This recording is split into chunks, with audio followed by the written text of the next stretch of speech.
Following on from my previous video about what's in the box and giving you a quick overview of what you need to know and understand to get started, one of the things I pointed out to you was that straight away you need to get practicing, get on with your part one practice. And to do that, you don't need to read all the information that was in the box. You simply need to log in to your online hub and start answering the part one questions.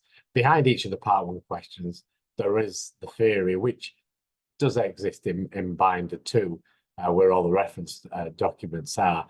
But you'll be able to see when we look on the hub, you can selectively just choose to study enough information that you need to answer the actual questions that are likely to appear on the part one test. And this is by far the quickest way to get prepared for your part one. So this is what we would recommend you do, especially as there's a delay with tests, part two and part three. We might as well get cracking with part one ASAP, basically, so that it actually speeds up the process further down the line, rather than spending a lot of time going through, say, all the modules in Binder 1, which will give you all the theory if you went fastidiously through each of those modules, but it would take you quite some time. Whereas if you go on the hub, yeah, we can get you through the questions. You're not going to know the knowledge that you need to be a driving instructor either for part two or part three, but you will have enough knowledge to make sure that you can get past part one, get it through, and get moved on to part two preparation. So what I'm going to do now is I'm going to share the screen to show you how to get onto the hub. And what this will do once I've connected.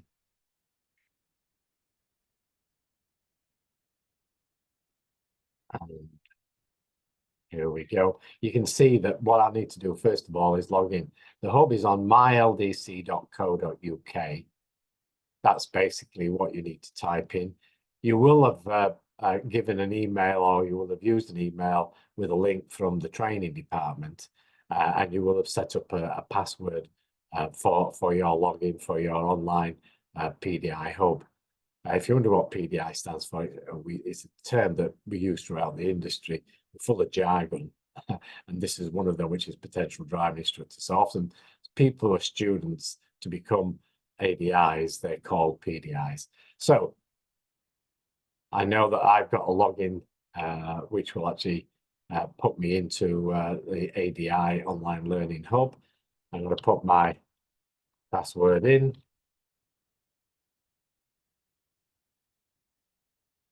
And then, hey presto, I'm now in the hub. You can see there's my name up there in the top left-hand corner. If you want to go out, you can just press that stop button. That'll log you out, as you can see. There are some other details here, which are if you want to change your password and things. The first thing that we've got is the dashboard. The dashboard really just informs you about how you're getting on, how your progress is. But if you're actually taking if you've got planned lessons with one of your trainers and he's using the app that we supply for keeping his records, then it would actually, or in fact, if he's using his own instructor trainers hub, then it will give you the dates when your next lessons have been booked, when your lessons have been organised to actually do some practical lessons. So that's what that's all about, practical lessons. Also, this is to do with practical lessons, and this is really to do with part two. As you go through the LD system, watching the videos, doing the quizzes, and marking the targets, then as you mark the targets, you can mark the targets on here, under this section called Lesson Progress. And what you're aiming to do is see that full green. When you've done that, then you've actually clicked all the practical targets you need for part two, basically. But coming back to part one, which is the main reason for this video, this shows you your progress through the official data bank of questions, and indeed there's extra ones that we've put in that we know exist beyond what people normally get on an ADI theory test app. And this one shows you your progress on your hazard perception side, and this one shows your progress on your, this one shows you progress on your theory test mock test side, and this shows you your progress on your hazard perception test side. So that's the dashboard. My details are just your details, which you can change. That tells you who's in charge. In my case, it's the head office staff. If the instructor is using the app, then you can actually show him when you're available for lessons so they can book them in for you. You can show which locations you would like to be picked up from. These are also features that exist for your individual pupils when you become a driving instructor. The main section that we're interested in progressing at this point for part 1 is your theory test. And in the theory test, you can see there's three sections: study and practice. That's the one where we've got all the data bank questions that we need to go through one at a time, making sure that we can answer every one of those questions. And where we're not sure of any of the answers, that's where we must press the study button and read the theory behind that particular question, so that you can make sure you don't just know which is the right answer, you actually know why it's the right answer as well. You've also got multiple choice tests. That's where once you've answered all the official questions, you can then do some final test preparation by doing a series of 6 mock tests to make sure you are definitely ready for the theory aspect of the part 1 test. And then finally, we've got the hazard perception side, which is where there's, as you'll see when we go in a moment's time, there are lots of tests for you to try. First of all, using the DVSA CGI clips, and the first 3 tests, as you'll see, actually use those. And then later on, we have a whole bunch of our own tests that you can go through as well, which are not animated tests. They're actually based on real camera footage. So they are a little bit harder to score highly on than the more cartoony ones that are used in the real test. So if you look at, first of all, the study and practice section, as you can see, here is a whole data bank of questions. There's 927. We have about 100 more questions than is on the DVSA practice data bank, which the reason we have more is because we've come across some that have been fed back to us that said that this was on the test and it's not in the practice data bank. So we've actually included it in our data bank to make sure that we try to cover as many of the possible questions that you can get on your part 1. You might not realize it, but for part 1, there are in fact 4 bands. So the questions are grouped into 4 different bands: road procedures, traffic sign signals, car control, pedestrians, mechanical knowledge, driving test, disabilities and law, and publications and instructional techniques is the other one. And if you clicked on any of those, it would basically take you into the questions that you need to answer on road procedure, and you can go through each question. In that case, I've got it wrong. That one, I've got it right. And because I didn't get it right first time, that would probably be one where I would actually say, well, let's have a look at the study on that. That's the DVSA explanation by default. But if you look at the highway code, this will actually tell you, in this case, because road procedure quite often is to do with the highway code, it shows you which highway code rules are relevant to this particular question. And if you read that, you will then have the background knowledge to answer any type of question to do with lanes, which is really what this particular question is about.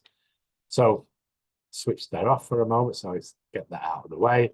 And the idea is that you go through every question. So one way in which you could go through the question data bank is by band, although that's not as useful as it may first seem. The other way you can go through the same data bank of questions is, first of all, by something called ADI modules. The ADI modules actually, I'll stop sharing for a minute. The ADI modules basically relate to the modules that are in binder 1. There you go, let's see. You can see those. So module 1 is becoming a driving instructor, module 2 is the ADI exam, and so on and so forth. Yeah. So if you were actually using this, and you were going through each one of these, then you would then use the module questions to test your knowledge that you just gained by going through each of these modules. Now, we do want you to go through these modules because you do need all that information to become a driving instructor. particularly for part 2 and for part 3. But at this point in time, we really want you to concentrate just on getting through part 1. So it's not essential that you cover all those things at this stage. It's going to go back to share screen now.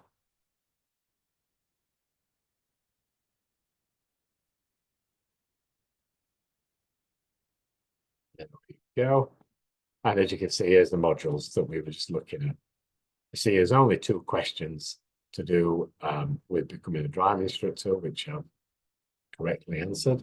So we're looking there.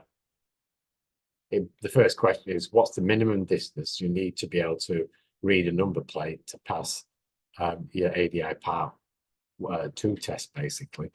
And in fact, as you can see, it's 26 meters. It's actually longer than it is for the L test, which is why you do need to know that.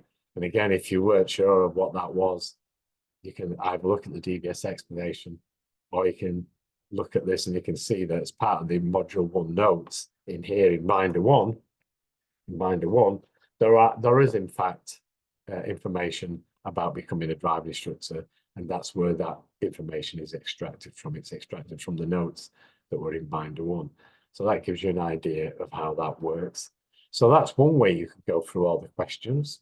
You could actually go through each of the modules, as I've said, but probably the most interesting way to go through the questions is by ADI publication. And what this does is this regroups all the questions into groups related to where you would find the information to answer the question. So as you can see, a mass amount of the questions, right from here right down to here, are all answered by the highway code. So you can see the book that you need to study by far the most is in fact the highway code. And if you went through each of these sections and you looked at, well, what is, you can see it's got rule 11 there, rule 91, rule 92, and so on. So if you weren't sure of what the answer was, and you thought, oh, I can't remember, what is it now? What is it, 25 milligrams, 20 milligrams? I can't remember exactly. Then you can see it tells you here, basically. So if you're in England, Wales, it's that, and if you're in Scotland, it's that. So it's 80 milligrams in England and Wales, and it's 50 milligrams in Scotland. So that's an idea of how you would go through this and use this to help you out. Because some of these sections do have a lot of questions in, like, for example, that one, supplementary notes, there's 100 questions there. You might find you only get halfway through the questions, so that then when you go back in, what you don't want to do is you don't want to end up having to skip through manually all the correct questions. So one of the things you can do, you can see here, for example, that one I've actually already answered correctly 20 of the 25 questions. So to save me having to click through until when the next one is that I haven't answered, I can simply say skip correct, and then it'll jump straight to the next question that's not been answered, and the next question, and the next question, and the next question, and the next question. So there are only 5 questions left that have not been answered. So that's what the skip correct is. I'm going to switch that off now, and just that which will enable me now to go through all 25 again if I wanted to. And again, associated with this, again, there's the study notes, see where the information came from. You can also see there's a button here that looks like a megaphone. If you put that on and you click on it, then you will actually get a computerized voiceover. It's not a great voiceover. The pupil with a physical disability is concerned that the examiner will understand their special needs. So what should you tell them? So it's a bit like a dialogue. Depends on you. It depends on the device that you're using as to how good that voice, that computer-generated voice, would be. Later on, I'm going to show you that we also have a PC product, and that, in a way, is better for the voiceover, because on the PC product, it's all professional voiceover for everything, whether that be one of the study notes or whether it be for any of the questions that are asked. So hopefully that gives you some idea of what that's about. So what you have to do is go through each one of these. I mean, if you wanted to, you could get the highway code and actually just read the first 102 highway code questions and then come into here and go through the questions and see if you can actually remember them all and actually get them all correct. So that's one benefit of doing it this way. Some of the questions can only be answered by the course materials.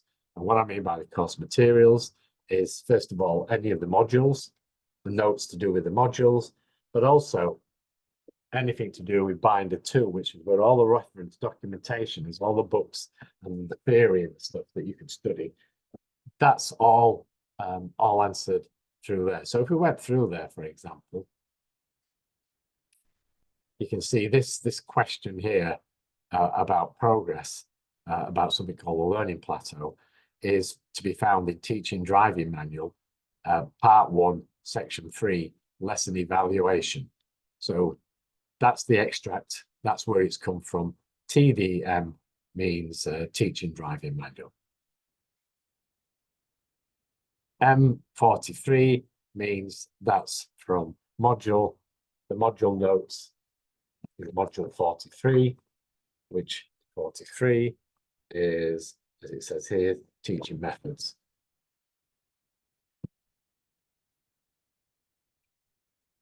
And that's the motor car book, which is a book that you will find in a binder.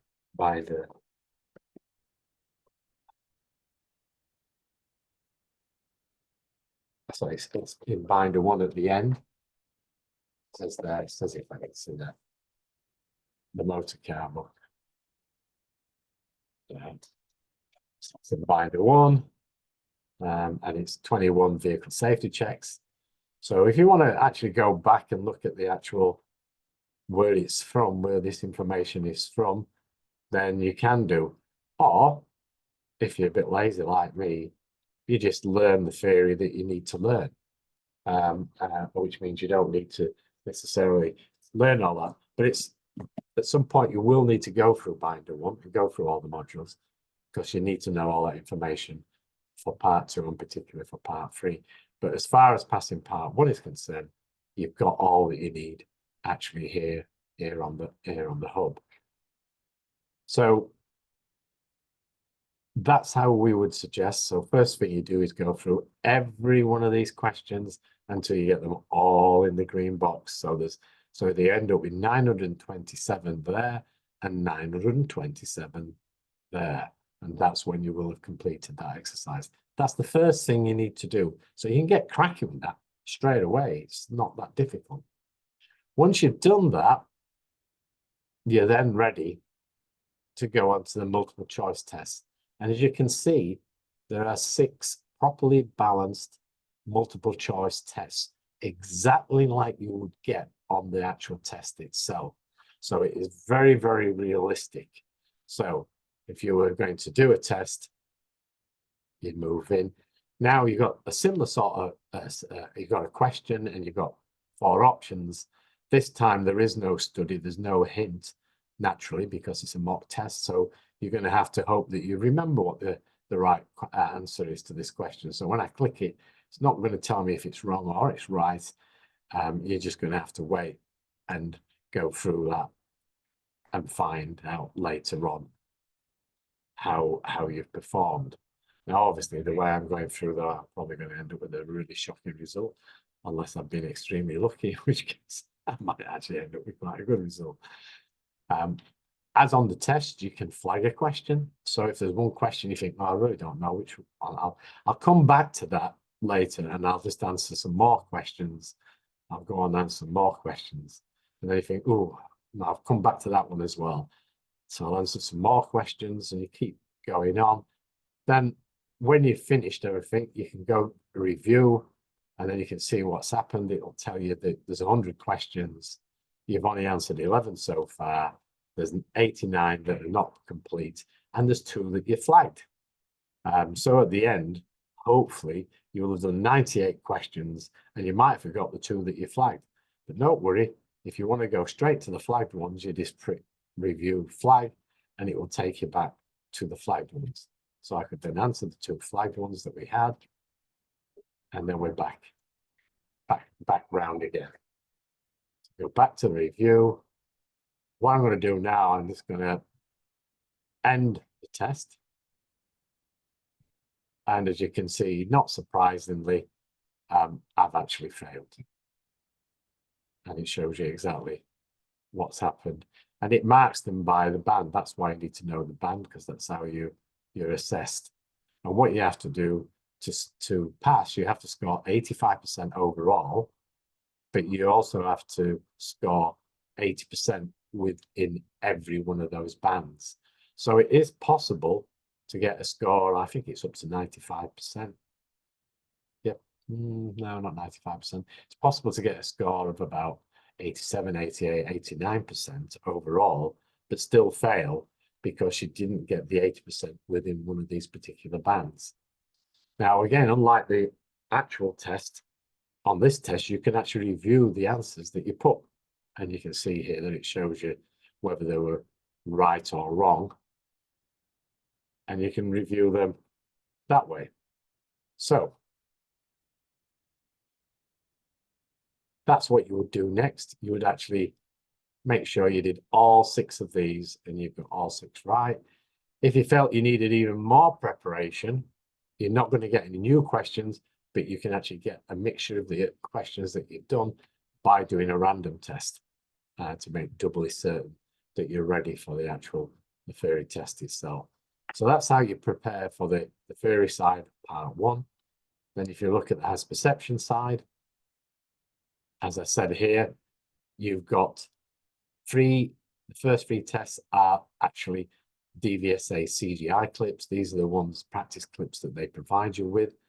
So they're the ones, those tests will most realistically show you what the hazard perception part of part 1 is actually like.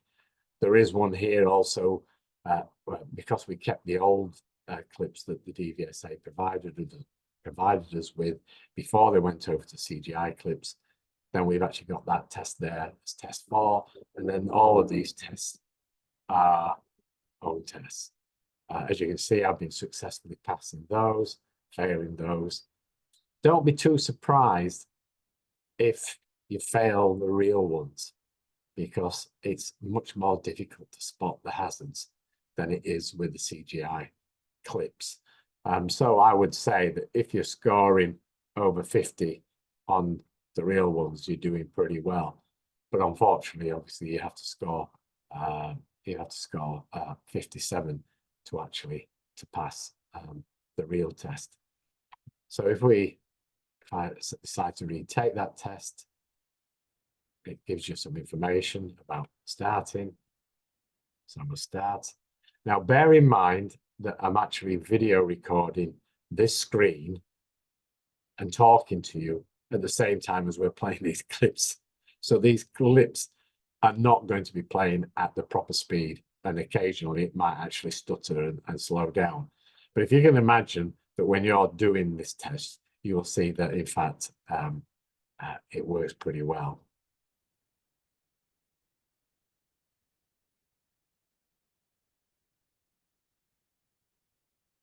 I can in fact do a full screen on this. Looks like it's frozen now, unfortunately. So I was slightly worried about we trying to do too much.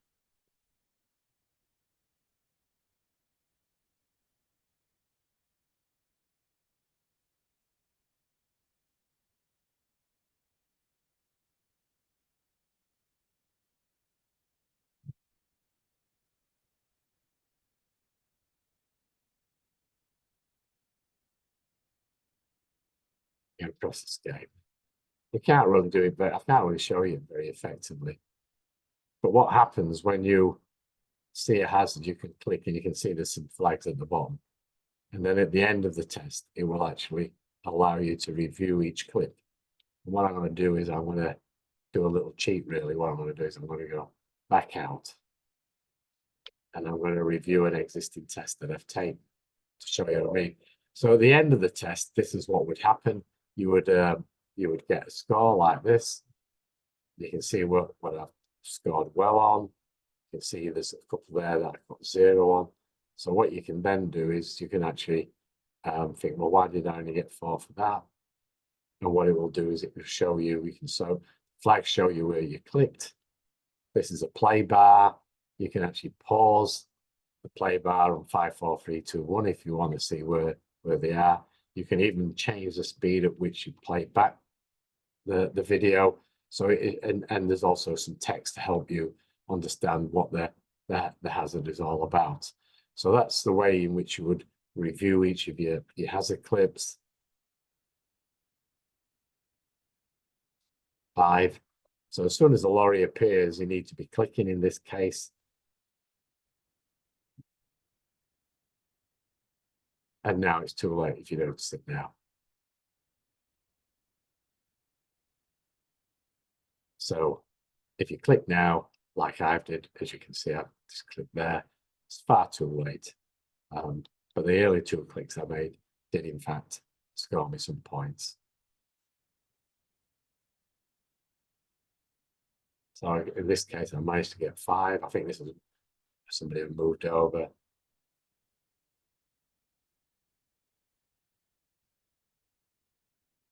When you see people walking around, that's when these CGI clips, it's really noticeable that they actually are animated clips and not real clips. So you can go through and review, you know, all your hazards. As I said, you could pause them on 5, 4, 3, 2, 1, which basically means as the video is playing, and I can expand that. I'll run the risk of expanding it, but it might cause the screen to freeze, but let's see. Yeah, so it stopped at 5. So now I have to press continue. Stopped at 4. You haven't seen it yet. It's that fire engine. And it's got the right indicator on, which means it's going to turn right across our path. There we go. Too late to score now. So that gives you an idea how the hazard perception works. And again, you've got to go through as many of those as you want. As a bare minimum, you need to at least go through the hazard perception tests, the CGI ones, the DVSA ones, and I would also suggest 4. So as a minimum, you need to go through 4 tests. If you want to be absolutely certain, then you can go through all 14 tests as well. So that's the hazard perception. That's it, folks. That's how you prepare for part 1. It's as simple as that. So literally, you could get through all that in a couple of days. If you had a full weekend at it, you could finish your preparation for part 1. That's all that's needed at this stage, and that will get you through your part 1. So because we need you to get moving, we're encouraging you, even though it is like rote learning, it is a bit of well, effectively cheating because we're training just towards the test, but it doesn't matter because you will at the same time, hopefully, start to look at your Binder 1 modules. Just stop sharing for a moment. Your Binder 1 modules. Well, look at the Binder 1 modules, and you will start preparation using each of those modules. So, as I said, the first module is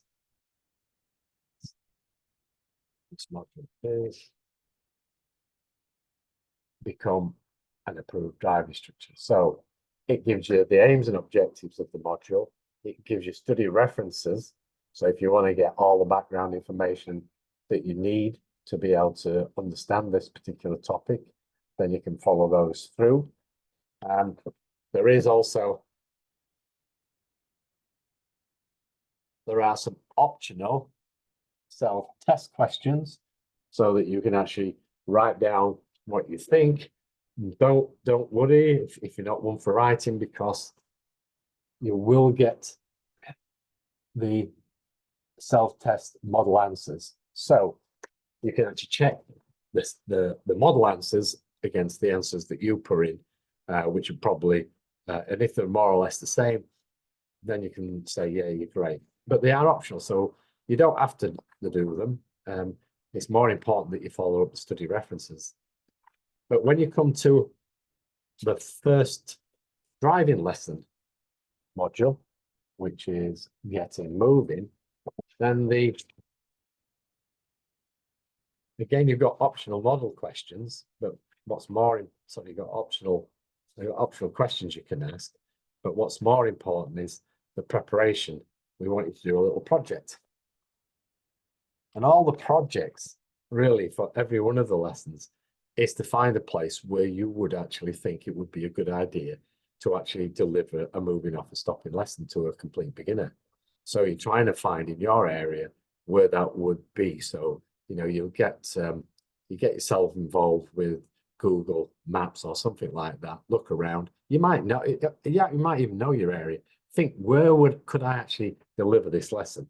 And then the idea is to put down here where such a suitable lesson would be.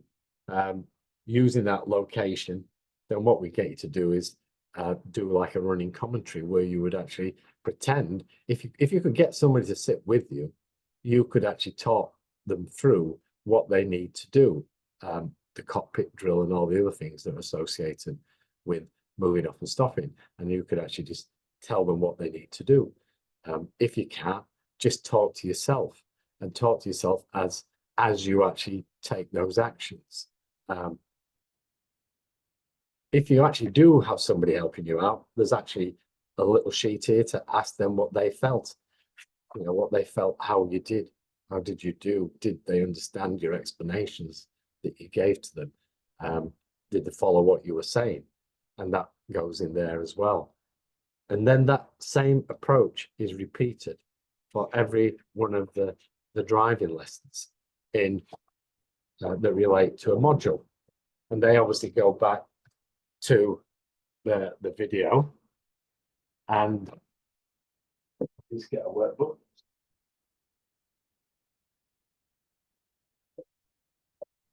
And the workbook.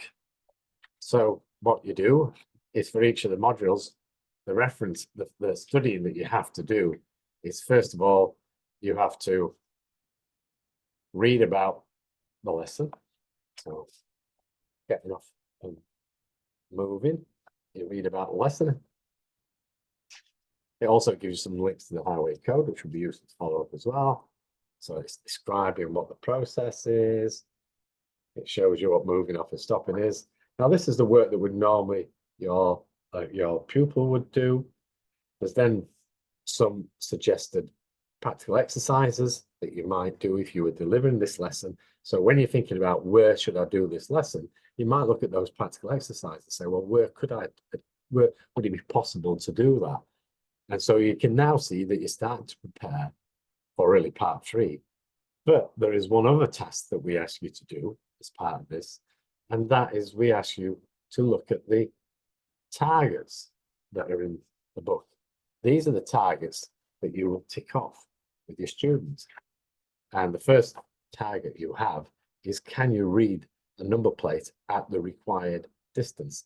Bearing in mind that it's not a learner test, you're an ADI, so, or you're a PDI, so it needs to be a longer range. And then it asks you questions like, I feel confident in my ability to enter and lead the car safely, to complete a cockpit drill, to switch an engine on off safely. I feel confident. You should go down and assess these and make certain. And the final one here that says test requirements, that relates to the driving test itself, which is in the back of this book. You should look at that and say, well, am I confident? Can I do these things? Do I understand what these things are? And could I explain, more importantly, could I explain them to a pupil? Then, as you tick off those targets, as you assess your own driving effectively, you basically mark the targets off here. So eventually, you should have all those filled with ticks where you've actually self-assessed your own driving. Now, if there's any aspects of any of these targets that you're not sure, or you don't feel confident in assessing yourself whether you do meet that requirement or not, well, that's where you would actually, when you next meet your trainer, you would point that out to him. The reason I haven't ticked this one is because I'm not actually certain about when he says control and accuracy. I'm not sure how much control and how much accuracy I need. So I'd appreciate it if you let me know what your view is as an experienced driving instructor, knowing exactly what the DVSA are looking for on the driving test. I mean, it does tell you what the examiner is looking for on the driving test in this book as well. So you've got all that information. So as you go through the modules, you are basically making preparations to be a driving instructor. And as a consequence of that, you will start to collect a lot more information and knowledge, almost as a byproduct of just getting yourself prepared, because you won't want to look stupid in front of one of your pupils, like you don't know what you're talking about, or you don't know what the highway code rules are related to this particular aspect of driving. So because of that, you will actually learn it and read it and then practice, because you will then try to give that information to somebody else. And in doing so, that will cement that knowledge, which is why we say that if you went through all those modules the long way, if you like, the way that you have to do, where you actually have to really learn and understand what you're doing and not just memorize the questions necessary to pass the Part 1 test. That's why if you did that, but it will take you a few months to do that, then obviously you would also be easily able to pass the Part 1 test. But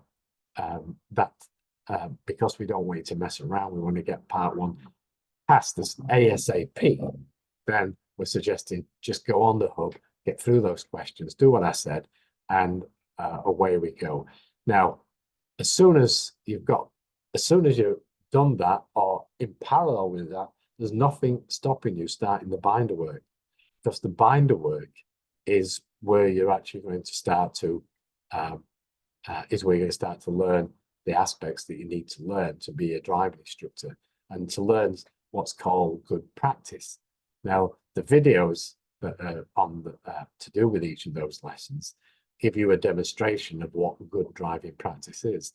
That gives you an example of what the DVSA are expecting from you. They need you to be able to demonstrate to your learners that you can drive to the right standard, as a good example of what they should be aiming for.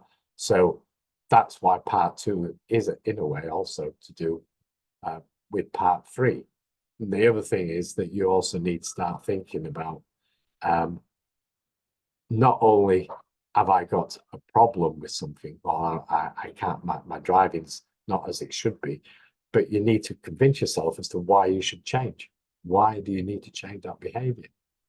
And in doing that, you're actually helping yourself then communicate to your pupil later on why they might need to change their behavior, or why this way of doing something is the preferred method, is what's considered best practice by the DVSA. So if we share screen again, I'll just show you where you find those videos. Go back onto the hub.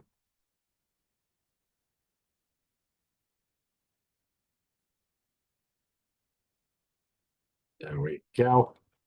And what we'll do, I mentioned it's in the lesson progress. Down here, you can see all the lessons, all the lessons, sorry, in the LD system. So there's the moving off and stopping lesson, for example. There's the same information there that is in the workbook that I just showed you. There is the video to do with best practice. So if you watch that video, it would actually show you what was best practice. It's also the same video that you will encourage your learner driver to watch before they take the first lesson. There are 3 pedals located in the driver's footwell. These are the accelerator, the brake, the clutch. A, B, C. Accelerator. The accelerator, or gas pedal as we'll refer to it from now on, is used with the right foot. It controls the speed of the car by increasing or decreasing And then you've got the targets. You saw the targets in the workbook. You know, I was able to show my driving instructor I can read the number plates, the required distance, tick. So these are the things that you're ticking. When you become a trainee driving instructor with us, you'll also have an app, and this information is also on an app as well. But that's for another time. So that shows you where you find the videos to do with each of these particular lessons. You will also be given a DVD, so if you want to use the DVD instead, then you can use the DVD. That's fine as well. Then if we move on to my courses, this is where all this information, binder 1, binder 2, and binder 3, is actually all digitally on the hub as well. So in here, you've got the binder 1 work. You've got some prep videos, of which this is one of them, of course. And then you've got the modules that we talked about. And look at that, you've actually got a video for each module as well. So if you're not keen on reading and you want to listen, in this case, to Bob explain what the module's about, then you can simply play that video. The modules follow a similar pattern.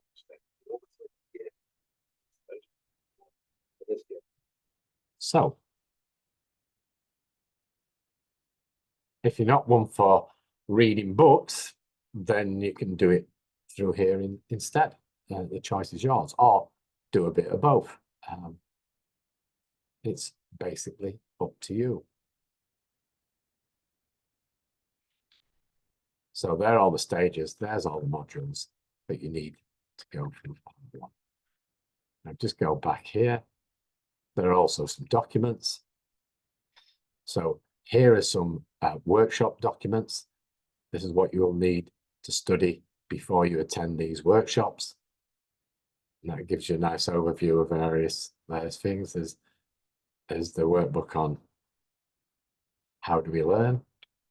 So you would look. There's the videos. There's a video presentation for this. These are the slides that you'll see on that video presentation. And this is the notes to go with the slides. So you can actually start to study before you actually attend the actual workshop itself.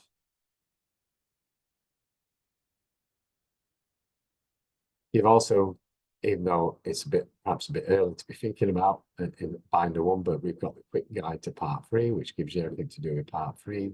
There's a coaching skills development log, which you might prove useful as you want to develop your skills in that regard. There's a course guide, which again is in binder 1. There's the booklet of the motor car booklet, which tells you a little bit about the mechanics of a car. You know, we don't want to become a mechanic, but you need to know a little bit more than your average person. And this book is ideal for that purpose. You've got the national standards for driving vehicles, which is the DVSA standards for people learning to drive. You've also got here a copy of the Hermes report, which was produced back in 2010, which is where the concept of coaching. So if you want to look at that, you don't have to, it's there if you want to look at it. So there's some background. So these additional references are really just for you if you want to explore the subject a bit more, but it's not a necessity. In this section, there is no course as such, it's just reference documents. So all the documents that are in binder 2 are also in here, but there's PDFs. So the teaching driving manual is mentioned. There you go, you've got a teaching driving manual. And you can go through everything to do with that. See how to deliver the LD system. You've now got the NSDRT, the National Standards for Driver and Rider Training, which is the standards that you need to perform as a PDI or as an ADI. You've also got additional information. You've got a Part 3 standards check assessment criteria documents. You've got an examiner's guide, ADI 1. This is the examiner's guide that's given out to examiners as information. You've got trainee license agreements. So you can look at what that involves. You've got teach for free. These are things that we think you should use with your learners if you're going to teach for free. Information about starting your business, plan the launch of your business, all sorts of useful stuff. And we've even chucked it in our old course documents. These are the documents that we used to use before the new ones. So this is pre-2008 when the DVSA Part 3 started using client-centered learning. Before that, it was a more old-fashioned way of teaching, and those documents related to that from the old course materials are also in here, should you really want to investigate that further. And then you've got Binder 3. There's a couple of videos here. So for Binder 3, I've actually done some videos to do with a quick guide as well. There's some information about how to fill in the ADI 21T if you go to trainee license. It's quite useful.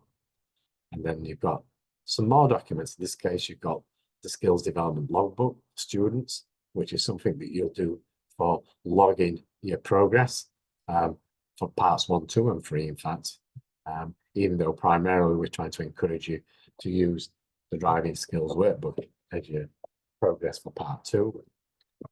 And then you've got the quick guide to part 3. This is really as short as we could possibly get, cut down version of everything that you need to know to be a driving instructor, including information about each of the 17 competencies that you have to become proficient in to pass your part 3. So that gives you a quick overview, and there's some useful links here. If you want to go onto our YouTube channel, there's our YouTube channel there, link. So there's the part more videos there. There's a load of videos that Bob's done, showing him teaching learners. So there's loads of stuff, extra stuff there for you. Your LDC instructor. If you wanted to. There's other useful documents and useful links that you need there. If you're actually using the online diary with your trainer, then this will show your appointments, but it would only show your appointments. It won't show anybody else's appointments. You've got a copy of the highway code, which is all as you would expect, the highway code, motorway lessons, all the motorway stuff. So you've got everything you need there. So you've got a complete online code. You've even got supplementary notes here, which is extra notes that we've added, which is cover some of the stuff that's not in the highway code that you need to know, and also your pupils need to know as it happens to be able to pass their theory test. So I think that gives you a pretty good overview of the hub, and hopefully it's shown you how you can quickly get through your part 1 without spending a massive amount of time going through all the 40 modules, the 48 modules that we have in Binder 1. So as I said, get on with it as quickly as possible, get through part 1, start your Binder 1 work, start thinking about where you're going to deliver those lessons in your area, ready for when you actually meet your trainer in car. He will have expected you to have started to develop your own driving, and he will expect you to have analysed your own driving, and he will have expected you to be able to tell him where you think you may be weak in terms of what you've seen on the video, in terms of what you've read about what the DVSA are looking for in the driving test.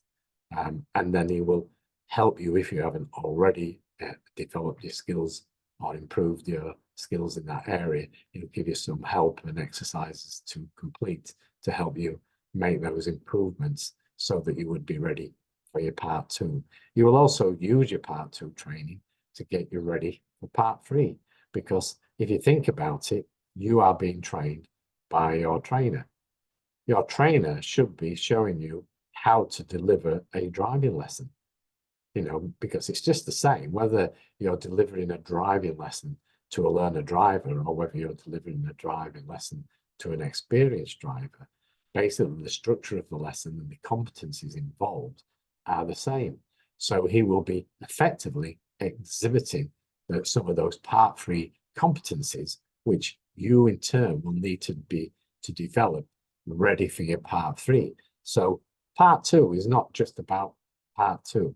It is very much about part 3.